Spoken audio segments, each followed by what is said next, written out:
how are you feeling today? Are you excited about new JavaScript features in 2019 or 20? Like, I'm excited. Great, great. That's great. I'm excited about optional chaining and stuff like that, which is already in stage 3, so feel free to use it. You can try transpile it in Babel. But today we're gonna talk about testing, not new JS features. So I'm Michał. I work at CallStack as a React Native consultant, and I'm a core contributor to Jest and React Native community. And today I'm gonna teach you how a test runner works inside. So let's start with basic. We all love testing, right? We test if our code works all the time when we write it. We tinker it around, check if it works, break it, debug it, check again, and make sure it works again. And it actually gets pretty repetitive, isn't it? And also time-consuming if we do it all manually. So what do we do as developers? We automate the process. So we write a test. What is a test, to be exact?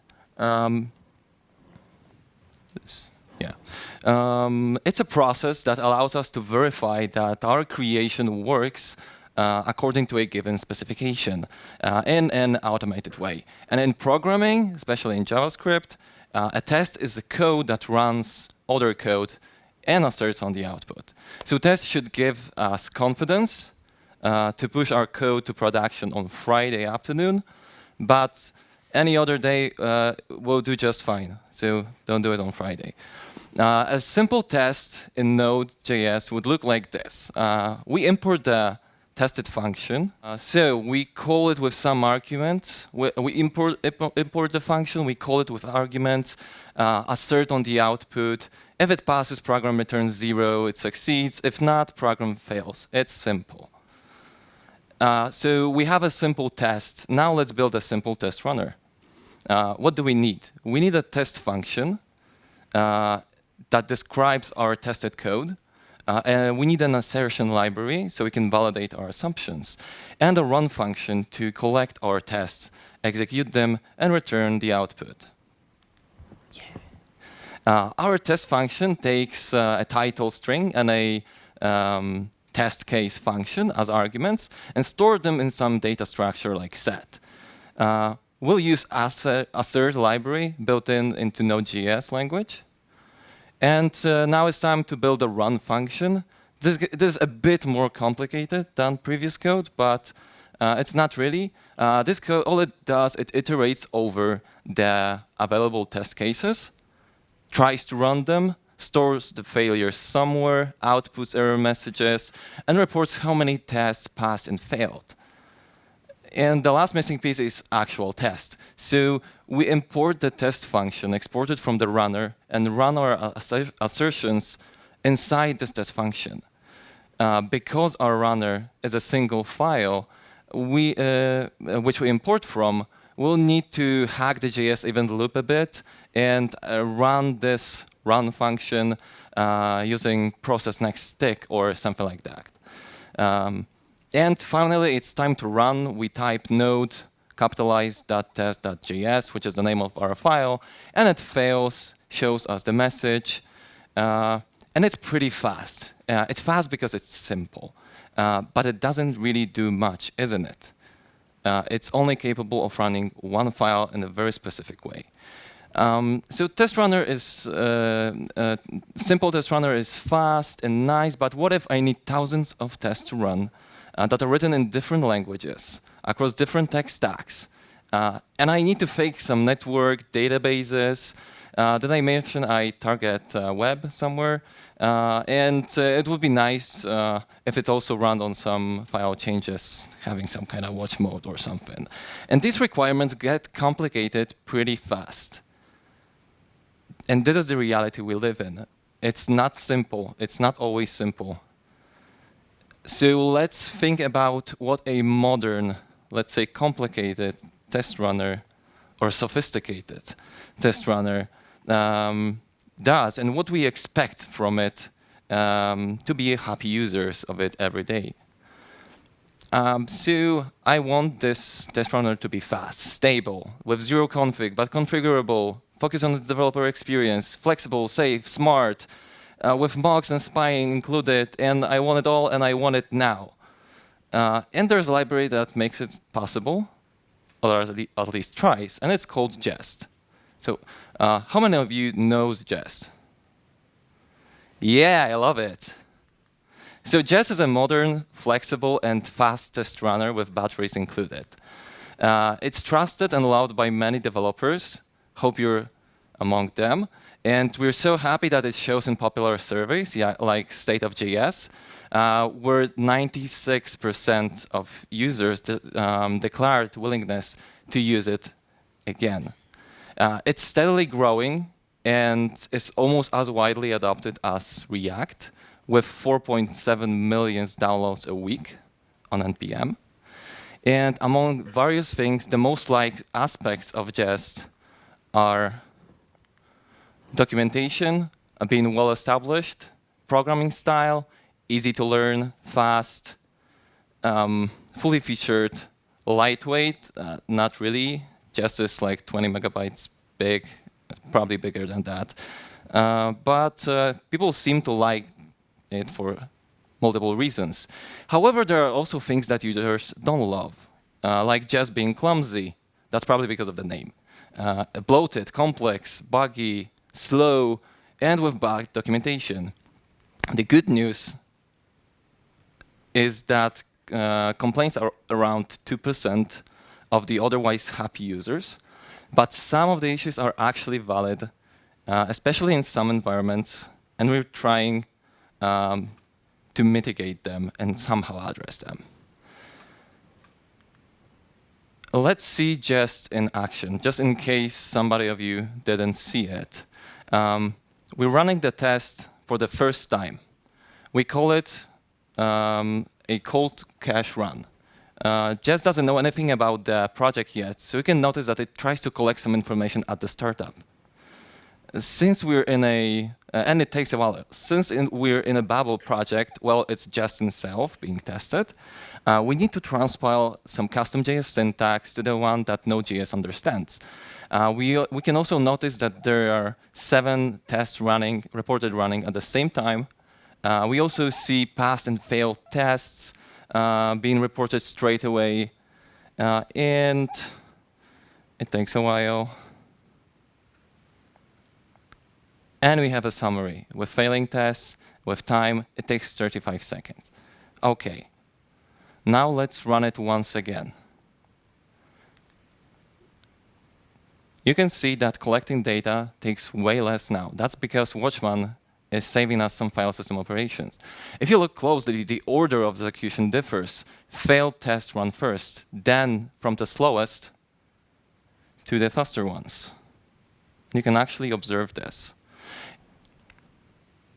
It gives this nice feeling that it happens faster and faster. We're done in 19 seconds. It's almost twice as fast as the first time. It, of course, differs with every code base.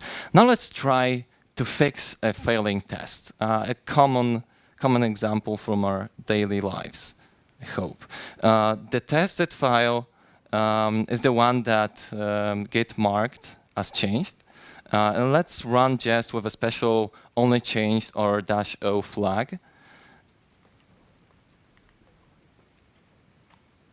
We can see that determining test to run takes a bit more now because Jest is querying the Git to do querying Git and do a reverse lookup of tests that being depend on this file. We can see that only one test is run now. And this is the only one connected to the file that we just try to fix. It's pretty useful, especially if you're in a large code base where running tests takes several minutes. That's why this behavior is included in watch mode by default. So as you've just briefly seen, running tests is not as straightforward as you may think. There's a lot of work done by the test runner before it runs even a single test. Of course, it's not how every modern test runner works, but this is how Jest works. And I'm pretty sure it's going to be easier for you to understand now some core decisions, design decision behind it. We've all seen that our modern test runner, what our modern test runner does, and now we can jump straight into its internals and see how it actually works. We'll start with something boring. Jest, the structure. The structure is boring, of course. And Jest is a monorepo. It means that internally, it consists of many modules that are published to NPM in a synchronized manner. Monorepo helps us keeping the boundaries and public APIs between modules, so that it's harder for us to break them and easier to extract some shared functionality for others to use. And Jest loves to share. There's currently 48 distinct modules, some of them closely tied to Jest internals, like Jest Watcher, Jest REPL, or Jest CLI. But some of them are made to be reused in any JS or Node.js project, even if they feel like Jest coupled, like Jest Worker, Jest Validate, or Expect, or Pretty Format, or so many more. And now that we know that Jest speaks packages, let's see what happens internally when we type Jest followed by some string in our terminal. In this case, Jest packages. It all starts with the Jest CLI package. OK, you got me. It doesn't start here. It actually starts with Jest package, because who installed Jest CLI? And it's not 2014. But fun fact is that Jest codebase still have some unchanged parts from initial release in 2014. And if you can show me some of them after the talk, I can give you some nice Jest stickers. So Jest package is a direct proxy to Jest CLI. And it's an entry point to the application where the work begins and ends. And the majority of it is deferred to Jest core package. So it can be used by other command line tools, for example. Oh, it didn't click. Now remember the second parameter, the packages. It can be anything really. In CLI word, we name them arguments, and they can be either flag with double dashes or simple dashes, or just strings, or both combined. For just a first argument like this one, that's not a flag, is a regex pattern to look for test. The arguments are read alongside with Jest configuration by Jest config module, which reads the CLI arguments, interprets them, and normalizes to construct the internal representation of Jest configuration, so-called global config and an array of project configs. The distinction is quite confusing at first, but it makes sense internally, and it allows Jest to be a universal code runner, not only a test runner. So we have a configuration. We'll still need to run, we're still not running the test yet. Instead, we pass the data into Jest haste map. Now this is something that you probably heard before. You don't know what it does, but you know you hate it because of some naming collisions in multiple projects, like in React Native, for example. However, this is a very heart of Jest. You can think about this package as a static analyzer.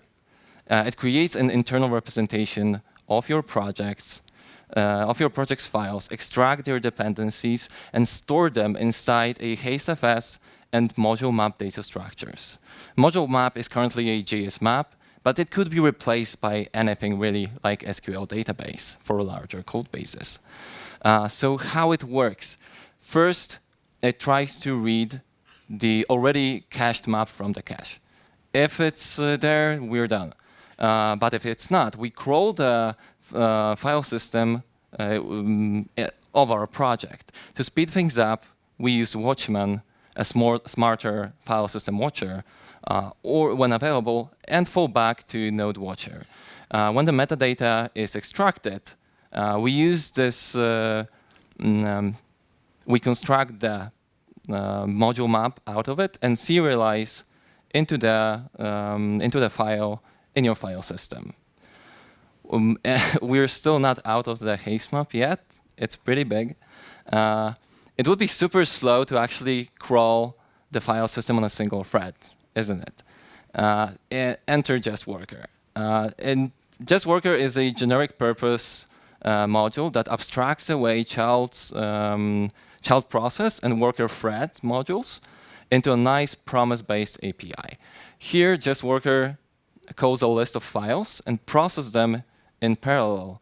It transfers the data back to Jest haste map and back to Jest core with context and haste map instances. And we're back to Jest core. We've spent quite some time gathering information about our tests, and we are now slowly starting running Jest in watch mode or not. We use run Jest function for that internally. This function will first glob the file system for tests to run for a search source module, and map them into test data structure with path, duration, and context information. Once we get the tests, we need to sequence them somehow based on the data provided. And here comes Jest Test Sequencer. It tries to do it in a optimized order. Failed first, the longest to run, and the largest, as we've seen in the demo. We could make it better by improving heuristics around determining large files. Currently, it's based on file size, which works pretty well, and it's very fast. But often, small files require a lot of code, and that makes them slow. We need to keep performance in mind, though, so there are some trade-offs with every decision we made. Having this information,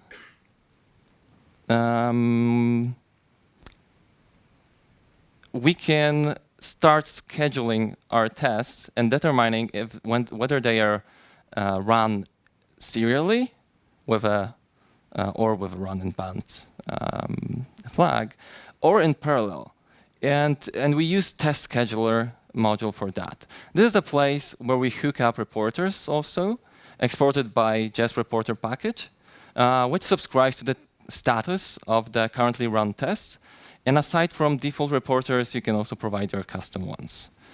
So you can swap them or add more. And finally, we can start running our tests using Jest Runner module. But not only tests. We call them tests internally, but you can you can run any arbitrary code, really. Remember when we talk about project config? This is where I hope it starts to make sense. Depending on the configuration, we can have multiple projects inside our code base, and test scheduler schedules running tests using a specific runner for each project. So remember our simple runner? This is it, but bigger. And a runner can be a default Jest runner, or it can be something custom for running ESLint, or Prettier, or Python, or TypeScript, or anything else in a single Jest instance. Now this is where it gets interesting, because we are actually running our code now. Yay.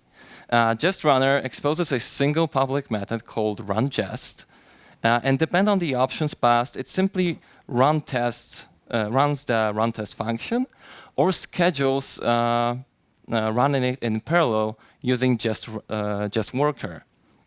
A run test spins up dedicating testing environment like Node, Jest Runtime, and testing framework like Circus or Jasmine, which is what provides test and describe functions.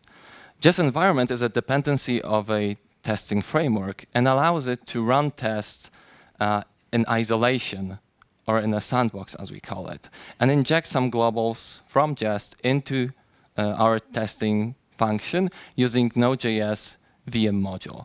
Jest Runtime is another quite big dependency, which allows for resolving files, resolving mocks through the haste and module map, and it transforms them in flight using dedicated transformers, and collect the coverage data if specified, and the transforms are cached. So that's why we see faster test runs if they're on a warm cache.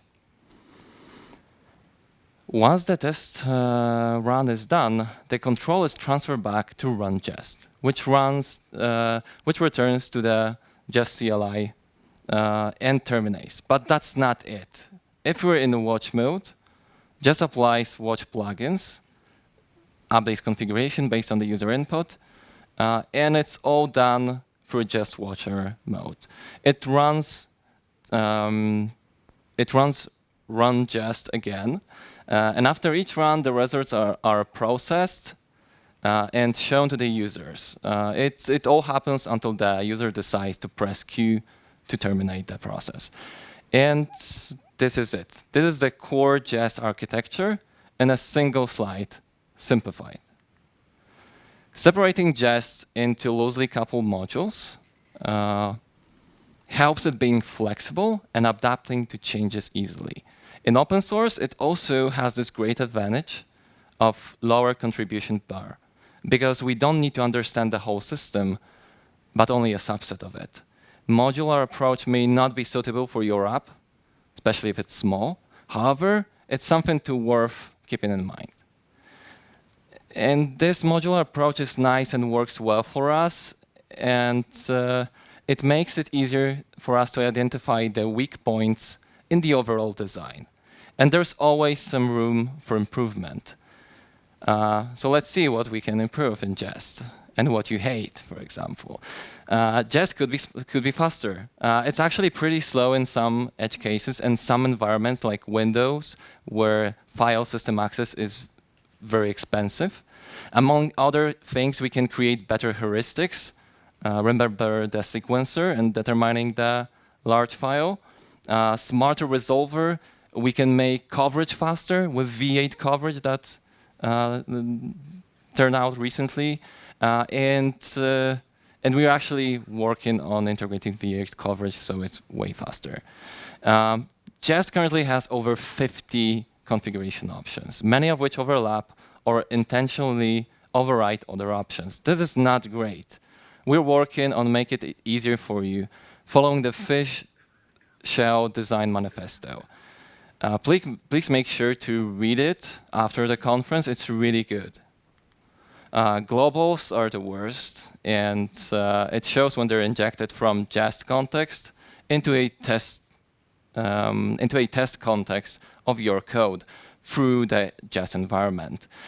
And there's actually a $500 bounty on fixing them, and fixing the differences between Jest and Node globals, which makes type-off really pain in the ass with Jest. An instance of. Check it out on our GitHub issue tracker. It's really easy to find. Some Jest packages are already web compatible, and you can see them running at Code Sandbox. But we can do better with less hacks. And manual mocks are bad, and we know it. They are tightly coupled to Jest haze map, and this is a legacy that we need to live with, for now, at least. We'd also like to explore some ways to improve the type safety around regular function mocks, but this requires a redesign of the API. So it's going to take time. And Jest is open source. If you use it, and you're a part of not so small Jest community, and now you have all the knowledge to contribute something back to it and make it better for everyone, or at least for yourself. That's all for me. Thank you for sticking with me for the last 24 minutes. If you liked the talk, please feel free to follow me on Twitter under Dajmajki handle. Dziękuję bardzo.